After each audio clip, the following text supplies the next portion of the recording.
Good evening, everyone. I'd like to welcome you to our fourth lecture in our lecture series. Tonight, Joe Mooney from the East Wall History Group is going to talk about a community at work, Dublin's North Dock and the independence struggle. For those of you who don't know Joe, Joe is a founding member of the East Wall History Group and a committee member of the annual Sean O'Casey Festival. Along with other history group members, he's organised talks, seminars and walking tours of the area.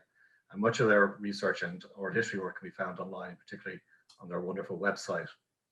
He's contributed articles to many publications and has written books on U-boat attacks on Dublin Port ships during World War I, on the socialist Walter Carpenter, and on Jack Nulty, an East Wall man who was the last Irish volunteer to die during the Spanish Civil War in the 1930s. He was executive producer of the feature-length documentary When Hitchcock Met O'Casey, which premiered at the Dublin International Film Festival in 2019. So without further ado, Joe, if you want to take away. Thanks, Lar. Just set myself up here.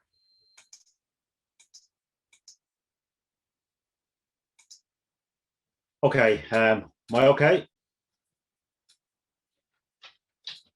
Okay, the 11th of April 1921 saw a major attack by the 2nd Battalion of the IRA Dublin Brigade on the London and North Western Rail Hotel at North Wall, which had recently become home to Q Company of the auxiliaries. It was meticulously planned. It would utilise local knowledge and it would use the local environment to great effect. Everything went according to plan, except for a major munitions failure, saw a mine fail to explode and the operation ended. While this is part of an iconic picture here of the aftermath, the attack is often overlooked. One, because the great skill is often forgotten about by the fact that it's considered a failure. And it was also overshadowed by what happened six weeks later, which was the burning of the Custom House. So in this talk, I'm going to place the attack on the LNWR Hotel in its correct historical context in the War of Independence and part of a much longer struggle in the Docklands area. Okay, this is an image of the port from the early 20th century. This is the south side looking over north. And what people often forget is just how big the port area was. This goes from the Custom House all the way down North Wall, down the North Wall extension, in the Alexandra Basin, etc. So it was a huge active area. And as you can see, there's ships all the way along. And this is an example of North Wall Quay. So you had the ships here, you had cargo sheds, you had warehousing, you had offices, you had rail yards, you had carters' offices, you had timber yards, you had coal yards. It was a thriving, bustling place. And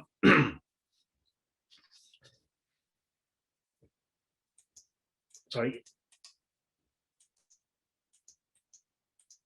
It was a thriving, bustling place. And one of the things is an awful lot of the workforce live locally. So you're working in various jobs on the quays, you're living locally, and everybody knows each other. People work together, they live together, they socialize together, and they marry into each other's families. So it's a fairly close, tight-knit community. So when the revolutionary ideas in the early 20th century come along, they embrace them, and it just becomes part of the natural life in a community. And that's something I can't emphasize enough, how much of part of the community these revolutionary ideas became. You had the trade union movement through the Irish Transport and General Workers Union, which led to the Citizen Army. You had people in the Irish Volunteers, and as part of the cultural revival, the Gaelic cultural revival, you had people in sports clubs, social clubs, pipe bands, etc., predominantly through the St. Lawrence O'Toole's pipe band. So all of this became part of the life of the community. And then, of course, in 1916, you have the Easter Rising. You have many people from the area take part, and you actually have the area becomes a battlefield itself for the week of the Easter Rising, but that's essentially a story for another day.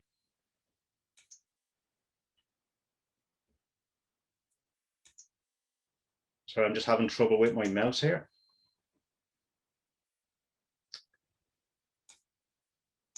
Okay. This is the aftermath of the Easter Rising. This is taken on several places, and this is prisoners being taken to North Wall to be sent to England and to Frongok. For those who aren't familiar with the geography, this is Seville Place. Behind us here would be the Five Lamps coming down from North Strand. And if you continue in a straight line, you essentially come to the Dublin Port offices. This is the famous 100 Seville Place here, which was home to the St. Lawrence O'Toole's pipe band, and also later on to Michael Collins' squad and the active service unit. So this is 1916 with people on their way to prisons across the water. This is just over 2 years later. This is a little bit further along the road, but you can see here again, this is 100 Seville Place here. And there's been a sea change since the Easter Rising.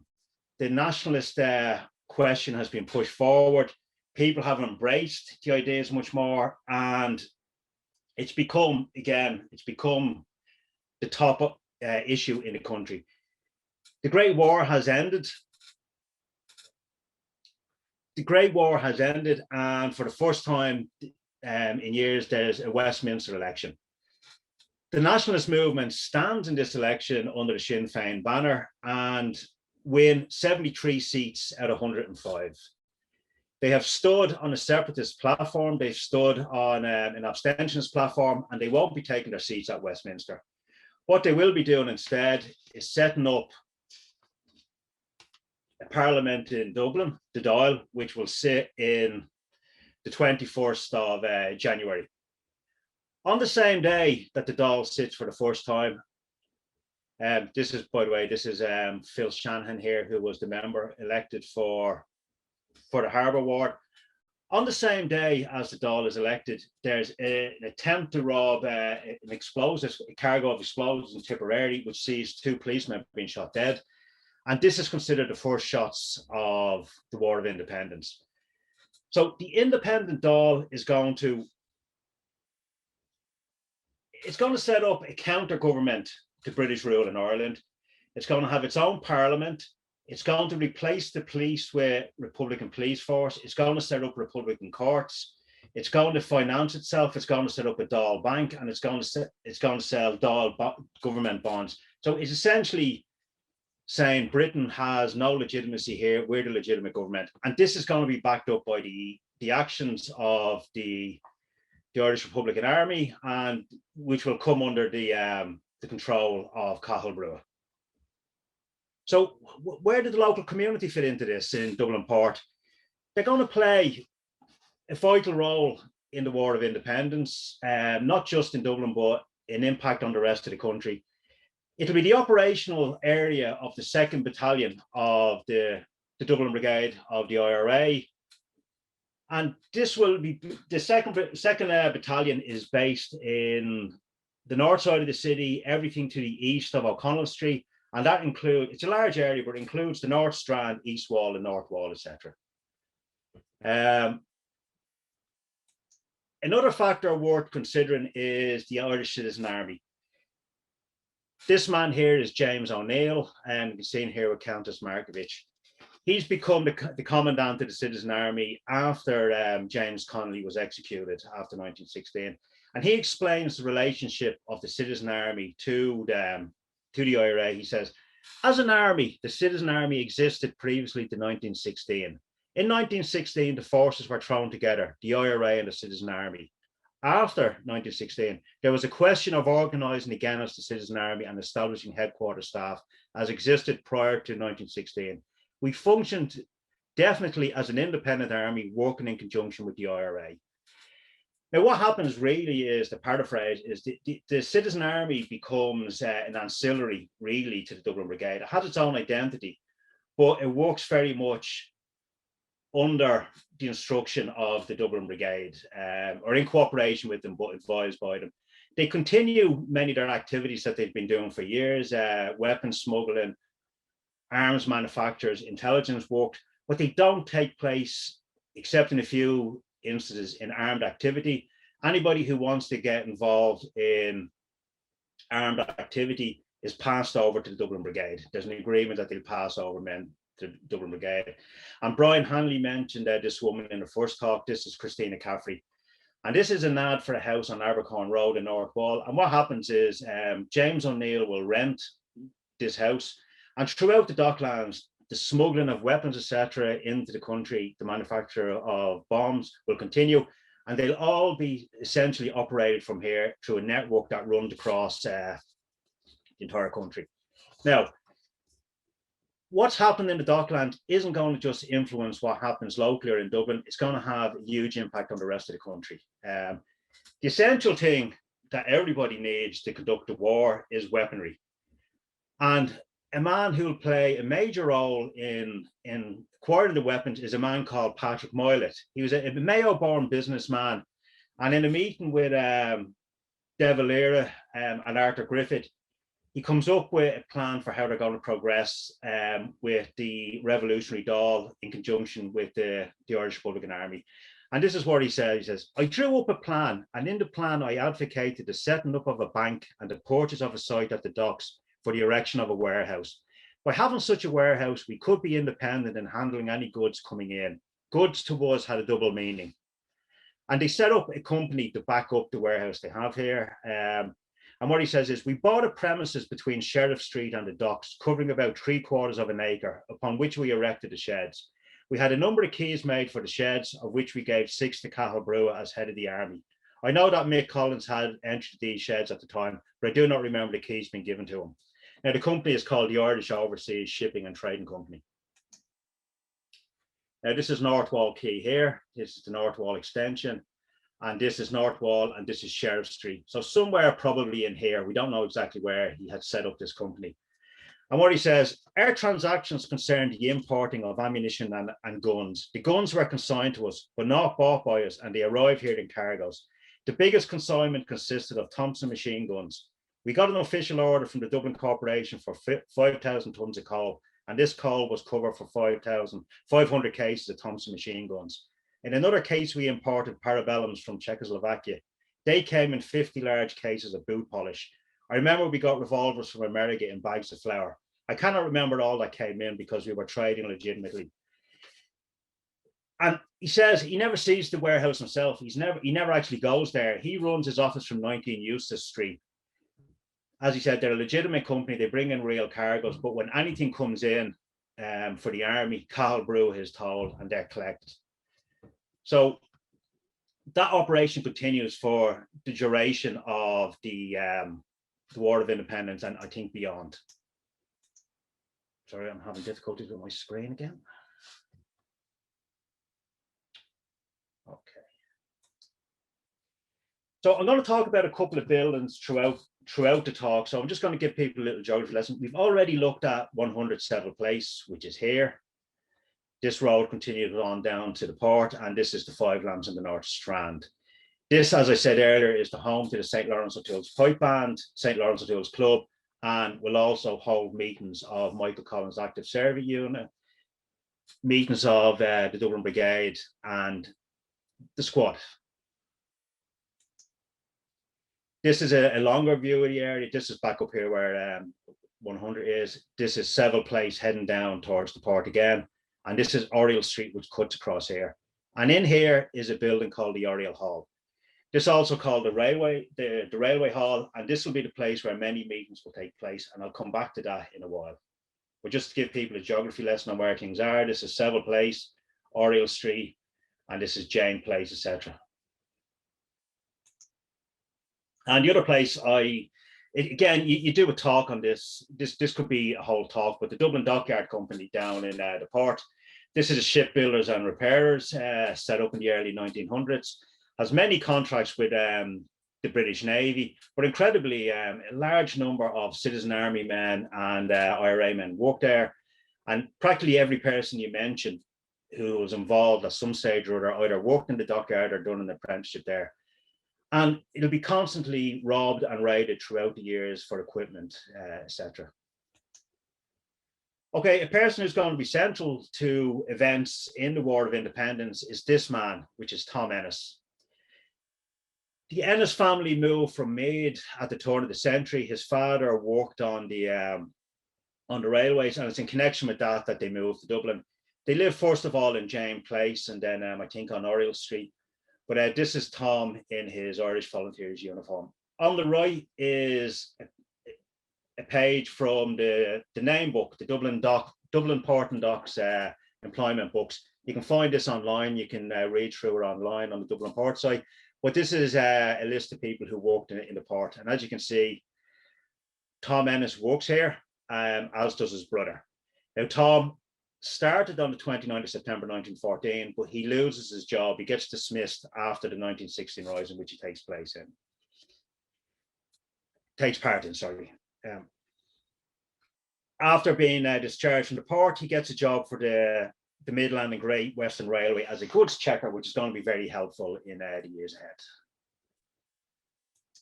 Okay, one of the things that's really talked about a lot in the War of Independence is the assassinations of policemen and British agents, and Tom is going to be involved with many of these in the years to come. He's amongst the first three people who are asked what would later on become the squad. He's amongst the first three people who are asked will they take part. It's decided that there needs to be action taken against certain detectives who are operating in Dublin, harassing the TDs, members of the Dáil and the functions of the Dáil. And a number of people are asked, are they prepared to basically shoot these men down on the street? Some men refused. It's not the kind of warfare that they're prepared for, but Tom is one of the ones that agrees he will do it.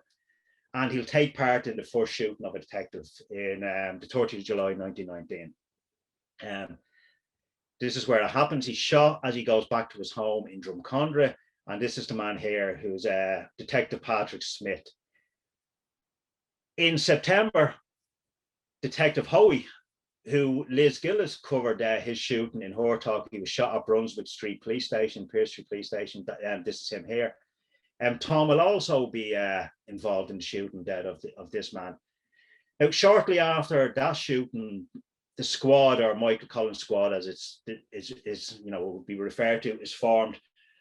But Tom Ennis, along with Mick MacDonald and James Slattery, who are involved with these shootings, aren't recruited to the squad. And the reason being is that they're being held back for special operations. There's men who've been sent over to England to look at the possibility of killing members of the British cabinet, and they want to keep some people by for that. It eventually doesn't happen, but that's why he's never actually a member of the squad. Now, this is a list of operations that take place by the IRA in at the end of 1919 into 1920, and this one is important to talk about. A serious target for the IRA is the Lord Lieutenant Sir John French. There's a number of plans put in place to kill him, which don't happen because he keeps changing his routes around the city. He keeps changing his plans, so they don't succeed. On the 10th of March, Tom Ennis, probably through his railway work, gets word that Lord French is going to be on a certain train, and an ambush is set up, but it doesn't take place. The following week, the 9th of December, the information they receive is much more accurate. And Tom Ennis is also on the end of the phone instructing men on where the Lord Lieutenant is going to be. He's going to be ambushed at Ashbourne train station. Ashbourne train station, where he's going to disembark and make his way to the Vice Regal Lodge in Phoenix Park, which is now Oris an Uachtaráin. An ambush is set up on his convoy as he leaves the station, but through bad luck, he always travels in the second car in the convoy. But as they leave, the first car has some mechanical trouble, so he overtakes it. So the ambushers attack the wrong car, essentially, and the Lord Lieutenant survives. This man is killed in the attack, this IRA volunteer, Martin Savage. He's shot in the face and gets killed in the ambush. Everybody else, there's a few other men wounded, but they all get away. What's really significant is that a couple of weeks earlier, after the arrest of IRA commander Dick McKee, his papers have been given to Tom Savage to look after. So essentially all the documentation on the IRA are in possession of Tom Savage, and he's left him in his house. and this is where he's living. This is taken in the 1950s on the North Strand Road, but this is Kirk's wine shop. It just opened. He was the manager there, and he lived above it, and all the papers are in the house. Tom Ennis is dispatched to quickly get there. He cycles down, gets into the house, retrieves the papers, and leaves just as troops are arriving. They found identification on Savage's body, and they're making their way to the house. So Tom Ennis cycles away with the papers and saves the IRA for another day. An important message was before he left, when he's sent on, he's told as he's leaving, it says, if the British get them, we are destroyed. So that was essential work carried out by Tom Ennis. Now, sorry. Tom eventually gets elected to the OC of the 2nd Battalion. He succeeds Sean Russell in that role later on in the year. Now, throughout these years, and you come back into the story, he's involved with many raids in the area.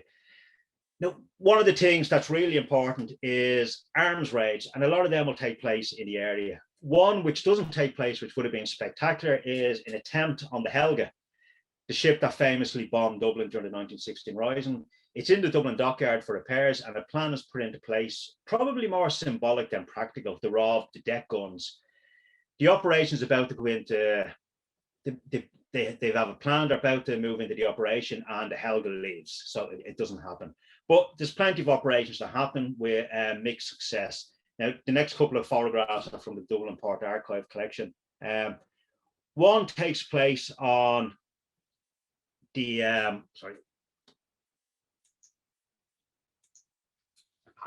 on the Anglo-American Oil Company depot at North Wall. And this is a description by one of the volunteers. He says, the Anglo-American Oil Company depot at North Wall was guarded by a party of from 16 to 20 British soldiers. It was decided to arm this guard and seize their rifles and ammunition. The plan was that about 18 of us under Commandant Paddy Hoolan would carry out this raid. Our instructions were to steal upon the sentry at dusk on a given evening and disarm him. By taking him by surprise, it was felt that it would be easy to seize the remainder of the rifles. But importantly, this was conditional on the clear understanding that no attempt was to be made should an armoured car arrive on the scene. It was customary for such an armoured vehicle to be in the vicinity of that place practically all the time. We assembled as instructed, but when we got near the depot and were getting into position, we discovered that the armoured car had arrived. We considered the idea of taking control of the armoured car if the crew left it, but Paddy Hoolan said that his instructions were very definite, that no action should be taken if the armoured car was there. So that operation doesn't go ahead. More successful will be an operation here, which is the Alexandra Basin. And James Harper, who's actually not in the 2nd Battalion, he's the 1st Battalion IRA, says, the first raid of importance I remember was a raid on a ship that had anchored at Alexandra Basin, which we were informed contained a number of arms. My job with Paddy Doyle was to take up a position on the bridge of the ship and hold up the man on duty there, which we did, while the other fellows went down below and searched the ship. A number of rifles and I think a Lewis gun and several revolvers were taken away. I think this ship has some connection with the naval services at the time. Our party got safely away with their booty, and in a short time afterwards, the whole place was taken over by the British military. So this took place in the Alexandra Basin. You can see the Point Depot there. This is looking into Alexandra Basin. And again, this is another view of Alexandra Basin where you're entering from North Wall or East Wall Road. And another raid takes place here a little bit later on and says, Christopher Fitzsimon says, 12 of us were instructed to carry out a raid on 2 boats belonging to the headline trading between Belfast and Dublin, who were at that time docked at Alexandra Basin. It was known that the owners of these boats were arms, and the purpose of the raid was to procure arms. The raid took place about 3 p.m. No opposition was made when my comrades went on board and held up the staff. Even a British gunboat, which was discharging supplies for the Air Force, was lying quite close, totally unaware of what was happening. In all, we captured 8 Webley revolvers together with a considerable amount of revolver ammunition. One of these revolvers was taken from a policeman who was on patrol on the quayside at the time. He was taken prisoner temporarily until boat raids were completed. Tom Ennis was in charge of these raids. And raids like this were going on all the time. And these couldn't have taken place without the cooperation of the community. They may not have been members of the IRA, they may not have been members of the Irish Citizen Army, but they were the eyes and ears of these organizations, and they would help them hide and remove the weaponry afterwards. Another raid which involved Tom Ennis and his brother is really interesting. Now, people might be familiar with this place. This is Oriel Hall, and this is the houses that are there, and this is where the building I showed you earlier, Oriel Hall, was based. So this raid takes place. Tom, his brother, and their friend Tom Co are involved. He initiates the events. Tom works on the Great Northern Railway, which is over this wall here. And on a particular day, he helps load 2 wagons of gelignite, which are going to be left overnight. After work, he informs his superiors in the IRA about this prize, and a raid is quickly put into place. An order is sent out that as many members of E Company 2nd Battalion should mobilise at Oriel Hall between 11 and 11:30 p.m. that evening, and all men who had handguns are to bring them with them. So approximately 20 to 25 men turn up, and the job is on. 2 men are detailed to cycle around the area in opposite directions to look out for Crown Force patrols, none of which arrive. And then this is Oriel Hall. This is the height of the wall here. I think it's about 18 foot. And this is the area again. So this is where we're talking about, and this is the raid area. This is the 18-foot wall. Here's an account of the raid. The men detailed for the taking of the stuff got over the wall at the side or back of the hall and proceeded to their wagons, directed by Tom Kyo, who had loaded them that day and knew their exact location. Another party of men were detailed to remove their boots, and so the job began. The men on the railway carried the stuff to the wall, running alongside the hall, handed it over to the men who were in their stocking feet, who in turn ran along Oriel Street, across Seville Place, and down to into Lower Oriel Street, and down to a house where Paddy Ennis lived, where the stuff was dumped, not 200 yards away from where the wagons lay. So they've taken their shoes off to keep the noise down. They're taking the gelignite over the wall, and they're running around here in their stocking feet to hide the weapons. The removal of the stuff was completed within 1.5 hours. When everything was over, we were told to dismiss. I might mention that the majority of the men lived in the actual area. And then the whole area is cordoned off for a few days and nights afterwards. Every house in the entire area is searched, but they never find it. It's in Paddy Ennis's house, but he's put it under the floorboards and they don't think to look. So it's also said that this stuff was a blessing to us when we started to make our own grenades later on.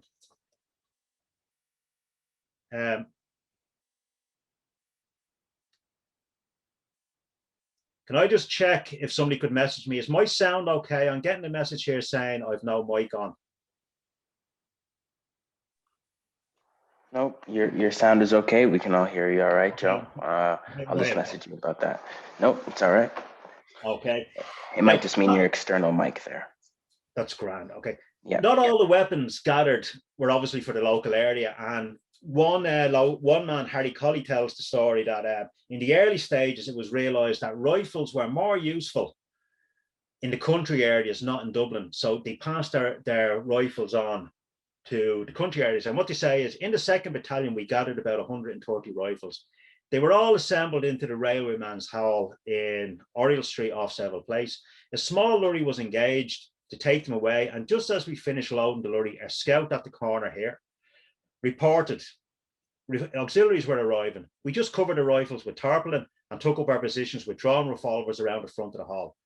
The entrance of the Railwayman's Hall is only 20 yards from Seville Place Corner, but the auxiliaries approached, looked down and passed on. We got the lorry away immediately without interference. So this kind of stuff is going on constantly throughout the entire period. This is, I'm only putting up this picture very quickly. It's something that, again, will be a talk on its own, the amount of attacks on the railway. But this is just looking down from Newcomen Bridge. As you can see, this rail track here goes down to the port. This one here would have gone off down to the quays, I think it was. And this one here goes into Amiens Street. So as well as ambushing trains in the vicinity, raiding them for arms, attacking soldiers, burning cargoes, etc., this was like a highway for the men in the area. They worked in the area, they knew the area. So while the soldiers might be traveling on the road in trucks, if an ambush took place, if a raid took place, this was just another route. There's like a spider web of railway tracks throughout the area, and people knew they could get away through all of this. So Again, that's kind of important in understanding what was going on in the area. Now, things in 1920, things take a turn from the worst. The security situation in the country deteriorates rapidly. And this is when, now Lara covered this in great detail last week, this is when you see the arrival of the Black and Tans and the auxiliaries of the Royal Irish Constabulary. And these are going to be mobile patrols. They're all recruited, and I think Liz Gillis described it well. A lot of talk is these men were recruited from the prisons. They weren't. They were recruited from the British military. But as Liz said, they may not have been criminals what they got when they got here, but what they done here made them criminals. They were ruthless, and particularly the auxiliaries were, for the IRA, these were the best trained soldiers and the best men they were going to go up against. And here's just a couple of quick pictures of auxiliaries. This is them carrying out a raid and unloading from the back of the van. And their firepower was second to none. They had everything they needed compared with the lightly armed IRA volunteers. Now, in April, General Macready is appointed Commander-in-Chief of the British forces in Ireland. He hates Ireland. He actually says he hates the Irish more than he hates the Boche, the Germans from World War I. And he's determined to wipe out the IRA. In May, the government granted his request to supply a fleet of 234 motor vehicles for Ireland. He's going to be backed up with more troops, and the idea is to have mobile troops in the country that can launch a major offensive against the IRA. But his plans are going to be scuppered.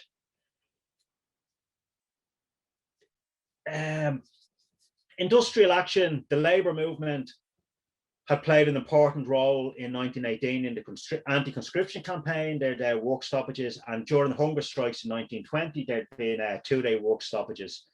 And the labour movement plays a huge role in what happens next.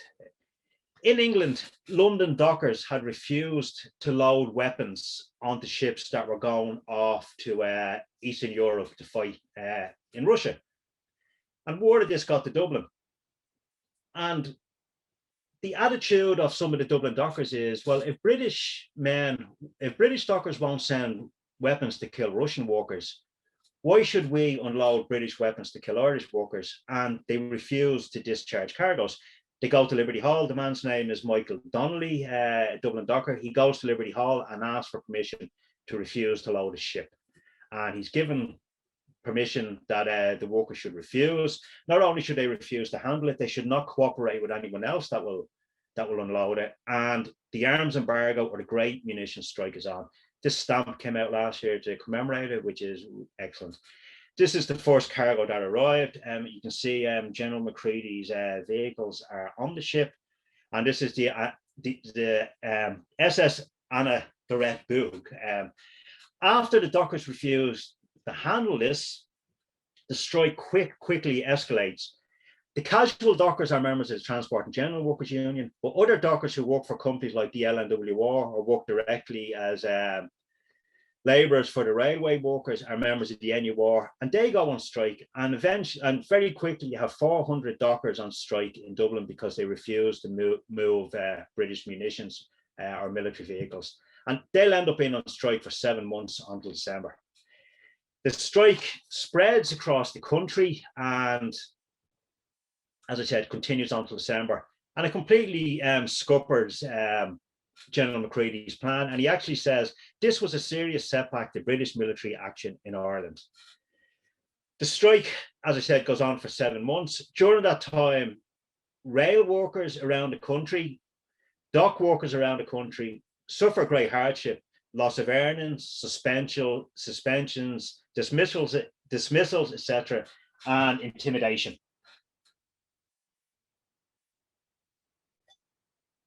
The IRA will intervene when necessary.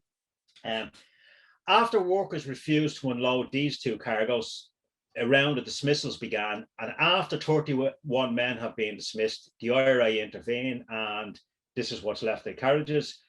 The guards are locked in another railway carriage, and the 2 carriages in question are burned, so no need for dismissals. It's off the agenda. Eventually, the strike ends because the British government threatened to close down railway lines if the men won't move the munitions, and literally they will starve the country into submission because food supplies will be cut, especially for isolated areas, and the workers go back in December. But for that whole time, 400 men in North Wall were on strike. Now, the intimidation throughout the strike, I said it was used on the workers, but it does go, it went both ways. On the 29th of July, Frank Brooke, who was the chairman of the Dublin South and Eastern Westway, Dublin South and Eastern Railway, was shot dead in Western Row railway station by members of Michael Collins' squad. He had advocated bringing in members of the Royal Engineers to run the trains. He was basically advising the British military on how they could make the trains run, and he was shot for his troubles, and the idea was abandoned. Now, this is just a quick note, which I'll skip over. This is Finney Bourne, very famous member of Michael Collins' squad. And this is from the Bureau of Military History, detailing the beginning of the squad.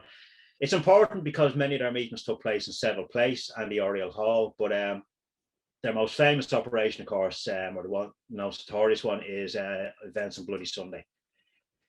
Now, I'm not going to cover Bloody Sunday in any great detail because it's probably the most covered aspect of the entire period.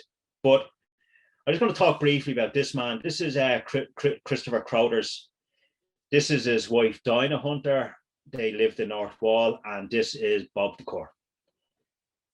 Christie was a member of the Citizen Army. He was only 14 during the Rising and was actually sent home by Countess Markovich. By this time now, coming into 1920, he's living in North Wall and he's acting as an intelligence officer for the Citizen Army. He reports to Bob Decor, who's living at 48 Sheriff Street, basically opposite Knockers, and the information gets passed on to Michael Collins. Through one of his contacts working in a boarding house, he gets information that there's 12 men in there, and what the woman tells him is they claim to be commercial travelers, but they only go out at night. And they're all English. So she lets him into the room and he discovers papers that reveal them to be British agents. And that includes George Bennett, who would be the most senior agent killed on Bloody Sunday. Eventually, Bennett realizes that Christie gets in on other occasions. He's now reporting directly to Michael Collins the information he's gathering. Bennett discovers that they're being watched and him and his team break up, but eventually this includes the men who are tracked down to other locations and shot dead on Bloody Sunday, including Agent Bennett, who was tracked on Bloody Sunday by one of the contacts of Christie Crowther. Now, this is the locations of the Bloody Sunday shootings, and Liz covered them in great detail, so I won't go into them too much here. But a couple of them were carried out by the 2nd Battalion IRA, which would include many men from the docks area. One I will talk about, which I somehow managed to leave off my map, up around here. It's listed as East Road, but it actually was Church Road. But the operation doesn't take place. Two of the men who are involved in it are William Bourne and Michael Smith. And they recall that we went to this house on Church Road. There was a man there, but not the man we wanted. We took away all the correspondence of the man we wanted who was down in Cork. So that operation doesn't take place. William Bourne had taken part in the 1916 Rising. He too had worked for Dublin Port and Docks and lost his job after the Rising. And for the rest of his life complained about how he'd lost his pensionable job. He would later take part in the LNWR attack and also the burning of the Custom House. Sorry, just off the other operations that took place on Bloody Sunday, Tom Ennis, Finney Bourne, and two North Wall men, Michael and Thomas Duffy, take part in the raid on Upper Mount Street, 38 Upper Mount Street. And in this raid on 22 Lower Mount Street, Frank Teeling, who's from Jane Place, a neighbour of the Ennis's, is the one IRA man captured on the day, and I'll come back to him afterwards. Again, in the afternoon, of course, we know what happens in Crow Park. This is a picture of the Dublin team, and I think 8 or 9 of them came from the local area. They were members of St. Lawrence O'Toole's club.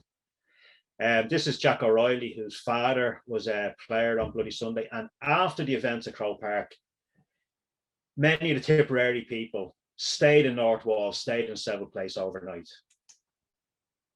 Now, Frank Thielen has been captured.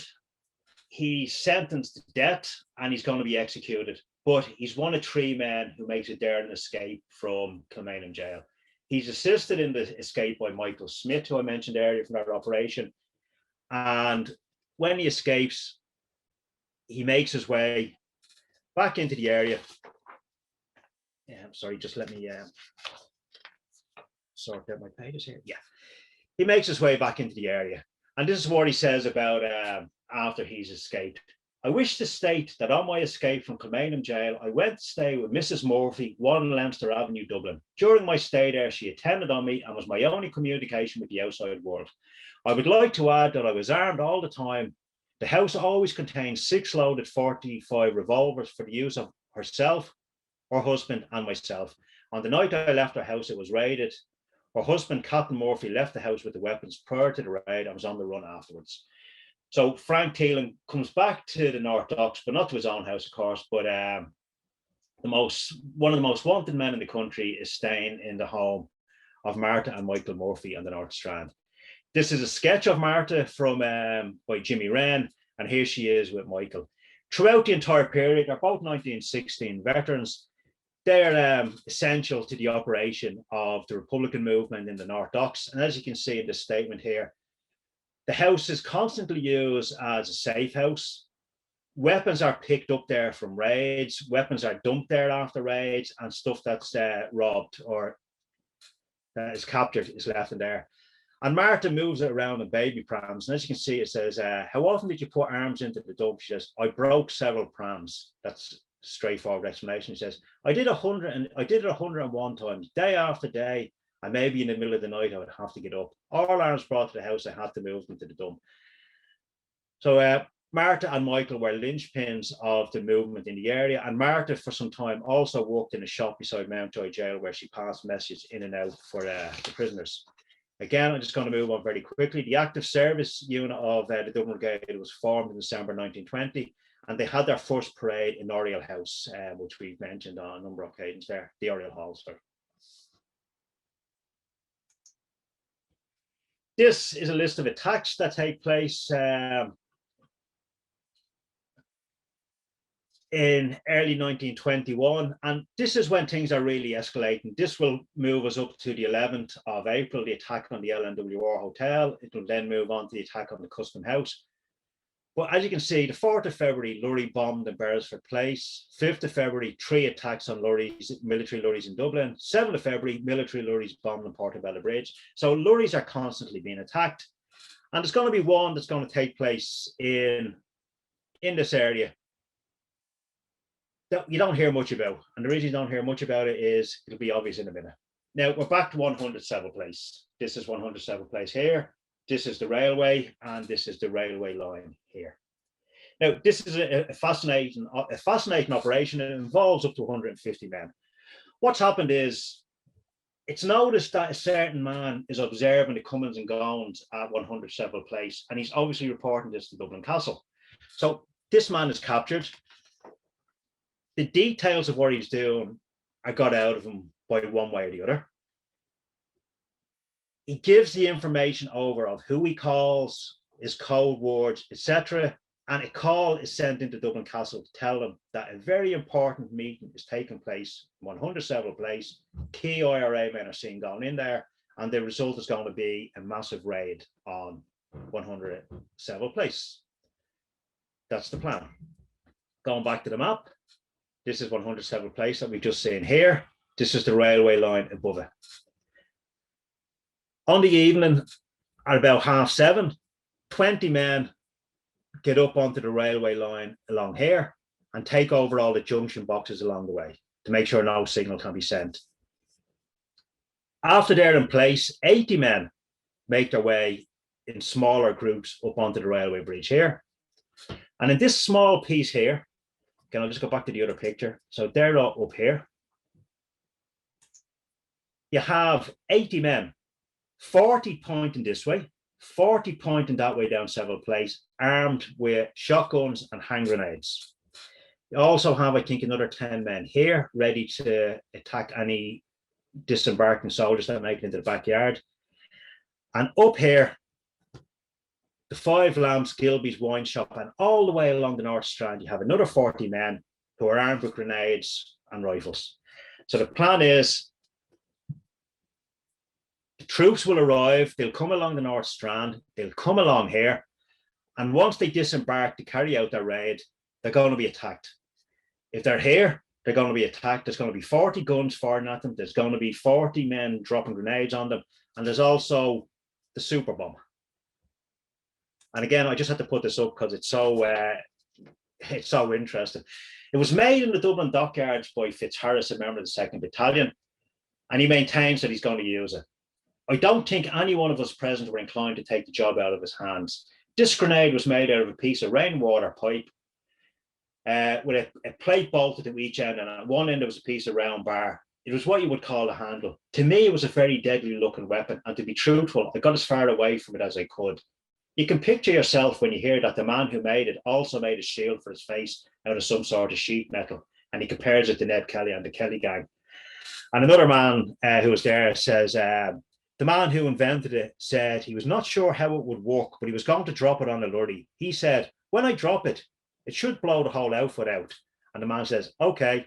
I moved away and put 3 fellows between him and myself. Now, how would the bomb have worked? We're never going to know because the operation doesn't take place as planned.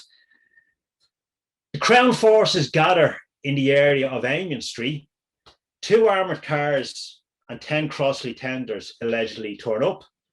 They make their way along the North Strand. But when they get to here, the armoured cars stop. They look down the street and then they race off in this direction. And then the entire group follow them down, as far as I know. Further down, they come up onto the railway with searchlights and start scanning along the railway. So they know something's up and the operation has to be cancelled. But incredibly, with that amount of men in the area, with that amount of men ready for action all over the place, and the large amount of Crown forces that are moved in, they all get away safely. They move away down the railway. About 40 of them get off at the West Road, and the rest of them make their way across the North Strand above the road, cross Ballybock, and eventually get out up, I think, near Clonliffe Road. So this would have been a spectacular operation. And as one of the men said, and it's almost comical how we describe it, he says, there it is, one of the biggest operations which would have taken place in Dublin fell through because the enemy just failed to come into the traps. So after that, needless to say, 100 Seville Place was no longer in use. Okay, moving quickly ahead. This is the list of operations again. Sorry, I shouldn't have put that slide in there. Okay, so the 11th of April is the raid on the LNWR hotel. Now, this is covered in the documentary War and Peace in a Docklands Hotel. So I'd advise people to go and have a look at that to see the full story. I'm going to cover it very quickly because I'm pushing on with my time now, and it's covered very well in the documentary. This has been taken over by Q Company of the Auxiliaries. Eventually, there'll be up to 70 of them based here. But what they say is one of the chief duties of Q Company is to provide searching squads who board every ship arriving at or leaving the port and search for arms coming in or for dispatches, propaganda, and fugitives going out. And as one IRA man says, when the hotel was occupied by auxiliaries, this post was a great menace to us as it interfered with our railway and marine communications. It was decided, therefore, to liquidate it. And that's what they try and do. And the man in charge of this operation is Tom Ennis again. Now, just to explain how the operation takes place, they seal off the whole area. This is Spencer Dock here. This bridge from Seville Place going down to the port is opened to stop troops coming down. The lifting bridges here are lifted, and this shows you what they're like when they're up. They're impassable. And the attack is on. There's 70 people involved in the attack, according to contemporary sources, but there would actually be many more when you consider the amount of people at outposts stopping troops getting down and bringing weapons in and taking weapons out. And if you go on to the Bureau of Military History, there's a list of people that can be confirmed have taken place, which I think is about 35 now. So this is the hotel building here. This is blocked off. This is blocked off, and the attack takes place. The plan under the command of Tom Ennis is to attack the building from here, the front, and all the sides. These are rail yards, etc. Here, this is the top of the railway station. The guard is shot. Fire is opened up here, gunfire, and grenades and gas bombs are thrown in. Only about a quarter of the grenades thrown in actually explode, luckily for the men inside. But this has the effect that Tom Ennis wants, because with the smoke bombs going off, with some grenades exploding, and the amount of fire being aimed at the building, the auxiliaries inside rush to the front of the building. And this is exactly what they want, because a large mine has been brought here on a cart. So with the troops trying to regroup here for a counterattack, the mine is going to be detonated, and there should be major Crown Force casualties. Now, what happens is the mine, which is very common in the Dublin Brigade's weaponry, fails to explode. There's no choice but to call off the operation. Tom Ennis blows his whistle, and everybody retreats out, and everybody gets away. The operation is so well planned, uses the local environment so well and local knowledge, that everybody gets away, except for one unfortunate who'd been shot as he was throwing a grenade here, which is Peter Frame. So just quickly moving on. This is the aftermath of the attack, and this is some of the captured munitions from the attack. Again, to hear the full details of the attack in great detail, as told by Derek Molyneux in the documentary, go and have a look at War and Peace in the Docklands Hotel. Okay, that won't be the last attack on men in the LNWR Hotel. Sniping attacks will continue throughout the coming months. A car coming from Dublin Castle carrying auxiliaries making its way down there is ambushed, and a member of the auxiliaries who's based there is shot dead in a hotel. Whether it's connected with his work in the hotel or something else is unknown, but it continued to be a target until the truce. The next major operation is the attack on the Custom House. One of the most controversial attacks and the largest carried out in Dublin during the War of Independence. I'm going to cover this very briefly, and I would advise people to go and have a look at the Custom House, Burning of the Custom House Centenary Conference Facebook page, and there'll be a talk in the coming weeks. The 25th of May is the anniversary. Liz Gillis will be giving a talk on the actual attack and giving the full breakdown of what went right and what went wrong in the attack. So check that out. But essentially the plan was to enter the Custom House, essentially all documentation relating to the British administration in Ireland, tax records, local authority records were housed in here. And the plan was to strike a major blow against British operations, but also to create a spectacular that would grab the attention of the world headlines. The attack takes place at lunchtime on the 25th of May. It goes reasonably according to plan in setting fire to the paperwork inside. But what happens is auxiliaries arrive while this is going on, and a firefight breaks out. And while the building burns, a number of volunteers are killed and a large number are captured. And the aftermath of it will see, I think it's 120 members of the IRA captured and 5 members killed. But the operation is successful. It captures world headlines, and it's one of the operations that makes the British sit up and pay attention and go, we really need to bring this conflict to an end. But Liz, as I said, will be discussing this in great detail on the anniversary, and I advise people to go and check out that page.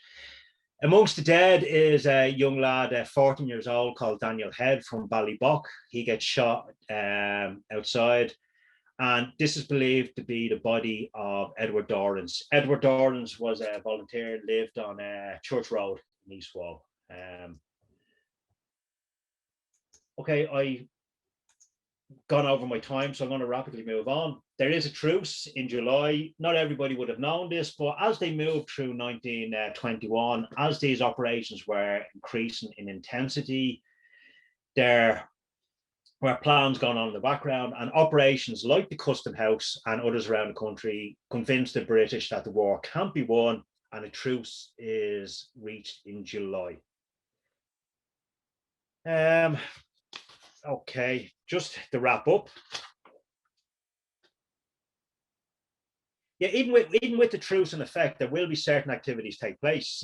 Recruiting, drilling, and the never-ending attempts to acquire arms will continue. The Anglo-American oil depot, which I covered earlier, gets raided again, and it's successful this time. And the weapons are brought back to Martha Murphy's house in Leinster Avenue. The Dublin dockyard is constantly raided, and 50,000 Russian rifles are bought. And there's an attempt to bring them in. They're going to go to the warehouse in Sheriff Street that Patrick Moyle has set up, but they get intercepted and never arrive.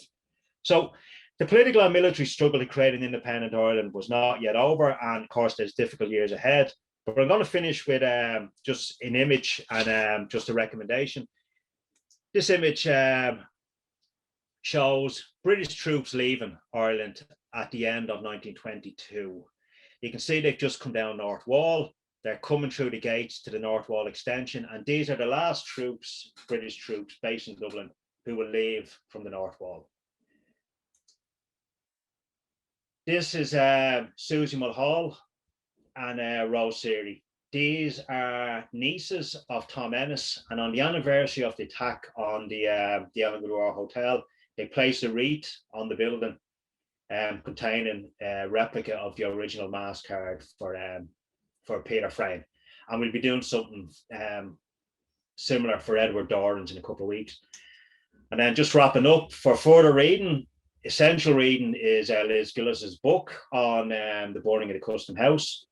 This recently published book by Peter Rigney tells the whole story of the arms embargo. Derek Molyneux and Darren Kelly's book, Killing at its Very Extreme, it's like reading a thriller. Even if you've known the stories already, it's like reading a thriller, their account of what was going on in Dublin in the early days of the War of Independence. And published next month, which I'm really looking forward to, will be the second volume, which will bring it up to July of 1921. And again, I've gone slightly over my time, so I'm going to wrap up quickly. So these are people that need to be thanked for providing images and providing information, and for working with myself and the East Wall History Group down through the years. So that concludes my talk.